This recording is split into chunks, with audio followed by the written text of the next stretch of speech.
सांसों को मेरी गिला मुझसे कैसा, खुद ही है खुद को मिटाया। मैंने आपको मना किया था ना भाई कि यहाँ मत आइएगा, फिर आप क्यों आए यहाँ पे? इसलिए कि मैं तुम्हारे हुक्म का पाबंद नहीं, और ये मेरा भी खाना है, यहाँ मुझे आने से कोई नहीं रोक सकता, यहाँ माँ रहती है मेरी। अम्मी की तो आप बात ही मत करें। अगर अम्मी का आपको जरा सा भी एहसास होता ना तो आज ये नौबत ना आती। अम्मी को आज इस हाल तक पहुंचाने वाले आप हैं। अच्छा बस बस, मैं तुमसे किसी बहस करने के मूड में नहीं, और अगर तुम्हें मेरे यहाँ पे आने पे इतना प्रॉब्लम हो रहा है तो तुम यहाँ से जा सकते हो, मगर मैं यहाँ से कहीं नहीं जाऊँगा। मैं क्यों जाऊँगा यहाँ से? कोई कहीं नहीं जाएगा अफान भाई, आप कैसी बातें कर रहे हैं? इतने अरसे बाद ये पूरा घर मुकम्मल हुआ है, हालांकि कितने खुश हैं। हालांकि खुशी बर्बाद करना चाहते हैं आप।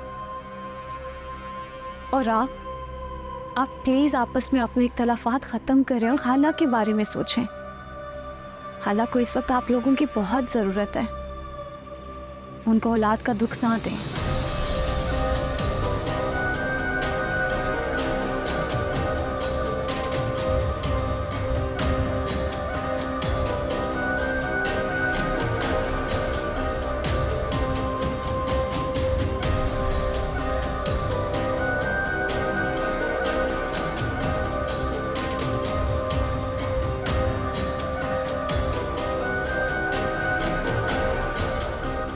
आप भी अक्लमंदी से काम ले लें।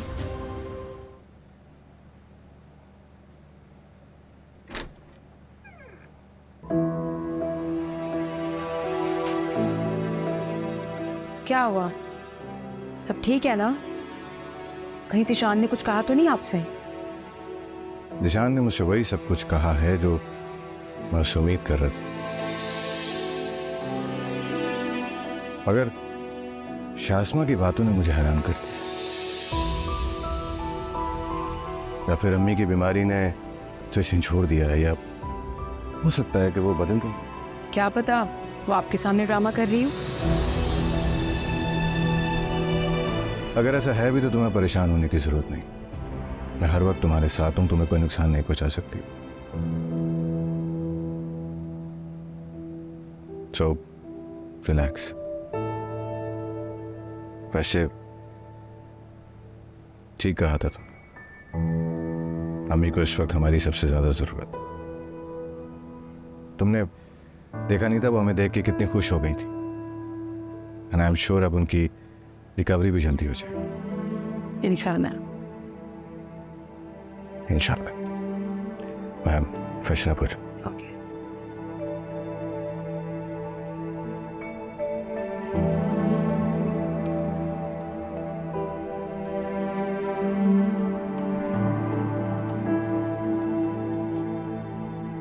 आप मेरी बात समझने की कोशिश करें ज़िशान।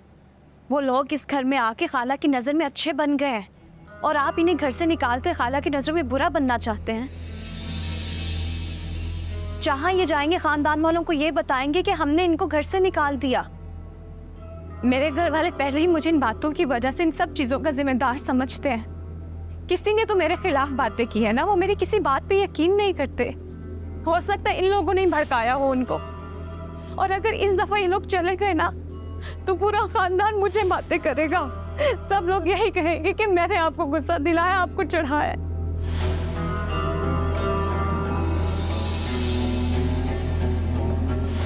शाज़मा, मुझे तुम पर पूरा भरोसा है और मैं जानता हूं कि सच क्या है।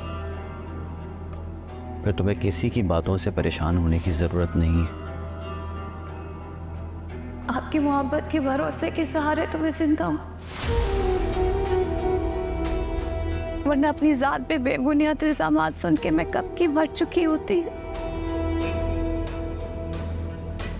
अच्छा बाबा, अब तुम जैसा कहोगी ना वैसा ही हो, लेकिन तुम प्लीज रोया मत करो। तुम जानती हो ना मुझसे तुम्हारी आंखों में आंसू नहीं देखे जाते।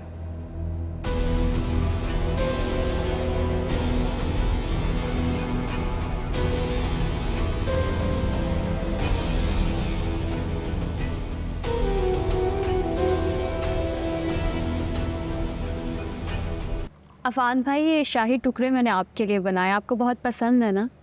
लीजिए प्लीज़। No thanks.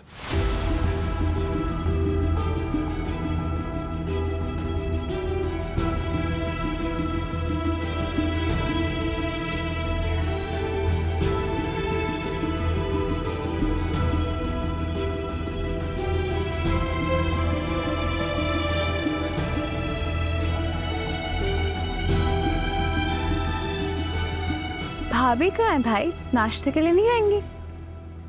लगता है भाभी मुझसे अभी तक नाराज है, मैं उनको लेकर आती हूँ। रहने दो।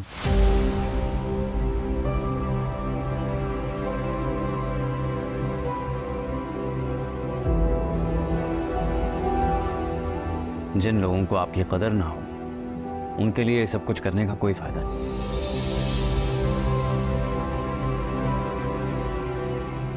क्या हो गया ऐसे शान? ये बड़े हैं हमारे घर के, जब बड़े नाराज हो जाएं तो छोटे ही मनाते हैं ना, तो अब मना लेंगे तो इसमें क्या बात हो गई?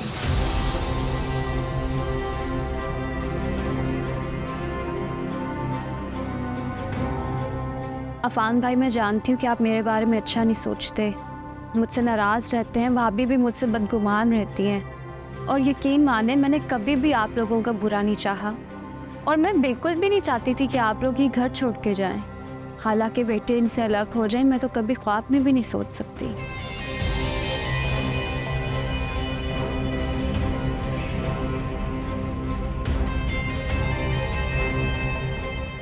देखिए अफान भाई, मैं भी इस फैमिली का हिस्सा हूँ, कौन हूँ आप लोगों का? आपको लगता है मैं कभी भी चाहूँगी कि फैमिली एक दूसरे से अलग हो जाए?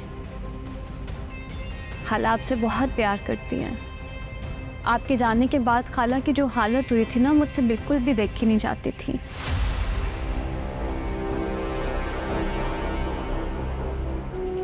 और मेरी आपसे बस ये रिक्वेस्ट है, अगर हो सके तो सारी बातें भूल जाए आप लोग।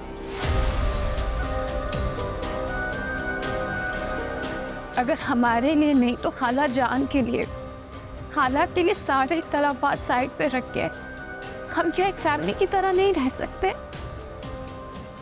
प्लीज।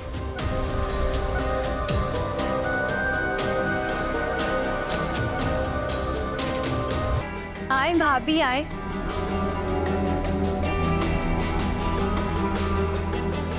ओ भाभी एहतियात से। अल्लाह। अमरीन,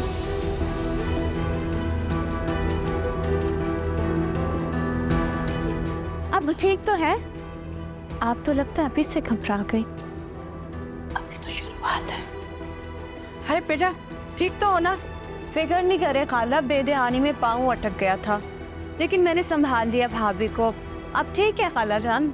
क्यों भाभी? शुक्र अल्लाह का।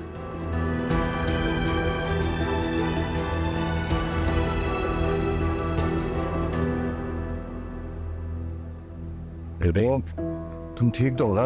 लगे तो नहीं तुम्हें चोट? हाँ ठीक हूँ मैं।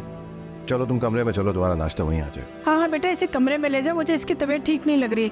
अच्छा है, आराम कर ले, मैं वही नाश्ता भिजवाती हूँ। जी अब रेस्ट करें प्लीज।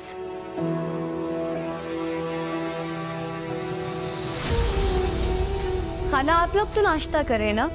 मैं कर लूँगी बेटा, तुम अमरीन के लिए नाश्ता ले जाओ। शाज़मा बदली नहीं है अफान, वो सबके सामने ड्रामा कर रही है। उसका रोना, माफिया मांगना, वो सब एक ड्रामा था। वो आप सब लोगों को शीशे में उतार रही है, आप लोगों की नज़रों में अच्छा बनना चाह रही है, ताकि कल को जब वो मेरे साथ कुछ गलत करी तो आप लोगों को उस पर शक ना हो।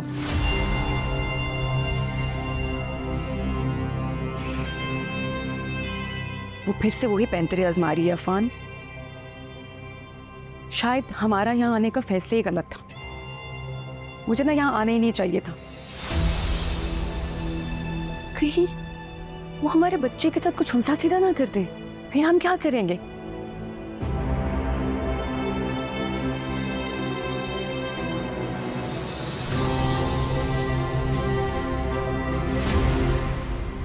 शाज़मा को तो मुझे मालूम नहीं, लेकिन तुम अपने साथ बहुत बुरा कर रही हो।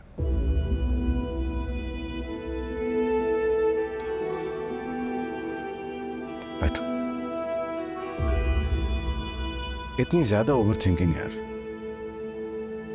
इस तरह की सोच की वजह से अगर हमारे बच्चे को नुकसान पहुंच गया तो फिर देखो, तुम बिला वजह शाज़मा की टेंशन ले रही हो। वो कुछ नहीं करेगी जब तक मैं यहाँ पे मौजूद हूँ, और फिलहाल मैं यही हूँ।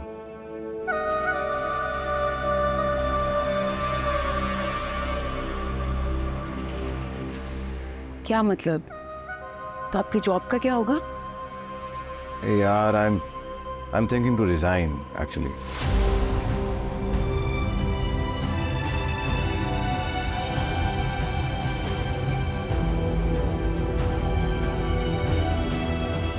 जब मैं यहाँ था दुबई जाने से पहले मेरे पास कुछ जॉब के ऑप्शंस थे, तब मैंने उनको कंसिडर नहीं किया। अब उन्हीं ऑप्शंस में से एक कंपनी ने मुझे यहाँ पे अप्रोच किया है, and I am actually thinking to join them. अब 1-2 दिन में उनसे मेरी मीटिंग है, अगर मुझे मामला ठीक लगे तो आई विल जॉइन देम।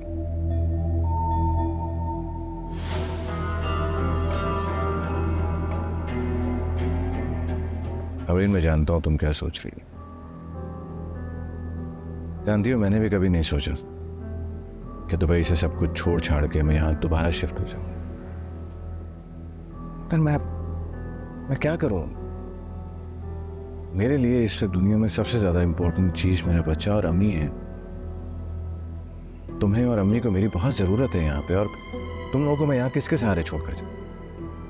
दिशान पे तो मुझे रद्दी बराबर भरोसा नहीं रहा।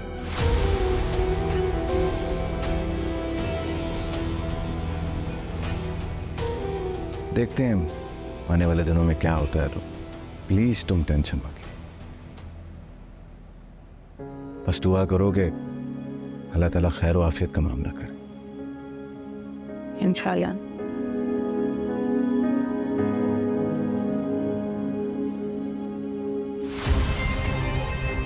लो जी, मैं तो समझ रही थी कुछ दिन की बात है, मगर ये लोग तो हमेशा यहाँ रहने के लिए आ गए।